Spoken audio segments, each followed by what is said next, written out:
ginagawa mo dyan? Nagdadasal ka? At ano naman ang pinagdarasal mo? Naaantok na siya, oh. Mm.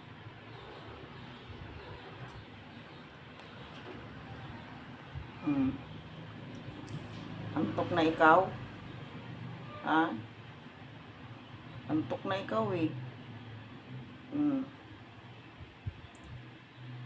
Ano, di kayang ubusin? Hindi mo talaga mauubos yan. Napakarami niyan. Lunod kapag inubos mo yan. Oh.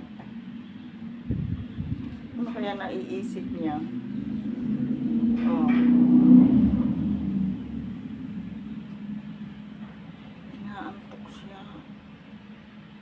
Wala siyang mami. Napulot lang siya. Ang daming mga tinatapong na pusa. Ayan, nakailan na yan. Yung iba hindi nakakasurvive. Kasi baby pa. Aywan ko ito kung kasurvive ito. Inaantok ka, babantay sa tubig. Nagagatas pa siya, guys. Hawak maigi at baka mabitawan mo yan. Nakaawa naman kaya. Ganyan kaliit. Ihiwalay mo sa mami. Ano kaya mangyayari? Mabubuhay ba yan na walang mami? Tatapon lang sa isang bakanting lote? Grabe. Nakakaano yung mga ibang tao. Kakainis. Okay lang itapon nila kasama nanay.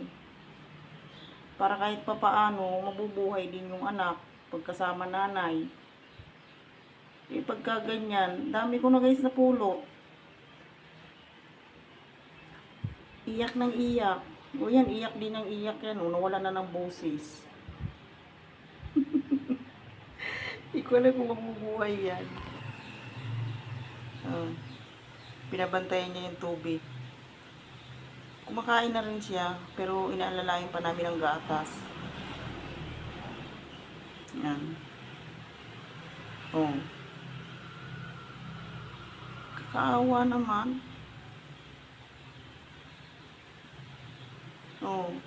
Baka matumba ka.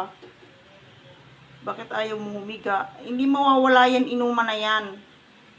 Walang aagaw niyan sa'yo. Ayaw niyang iwanan yung inuman. Ang dami niya uminom.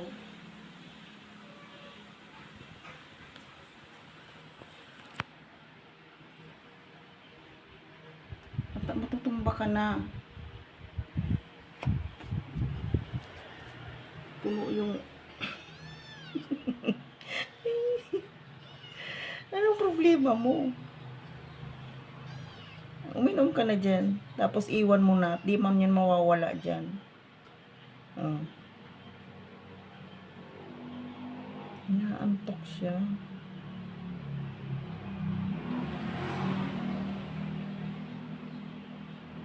Kanina, naglalaro siya mag-isa.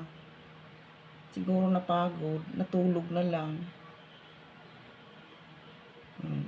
Ngayon naman, naghanap ng tubig. Naglagay ako dyan sa lagayan na yan ng tubig.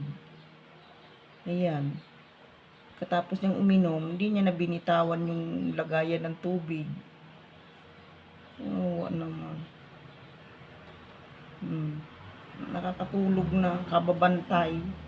Hindi naman mawawala yan eh. Kakaawa kaya guys yung mga ganyan. Mga ganyan baby, hiwalay sa nanay, itatapon. Dapat tinapon nila kasama nanay. Para nakakadidi siya. Halos wala na siyang busis nung makuha namin eh. Kakaiyak. Yan. Yung mga napulot kong iba namatay kasi baby nga. Hindi pa kayang hindi pa kayang mabuhay. Ewan ko ito. Sana hindi mahawa ng sipon.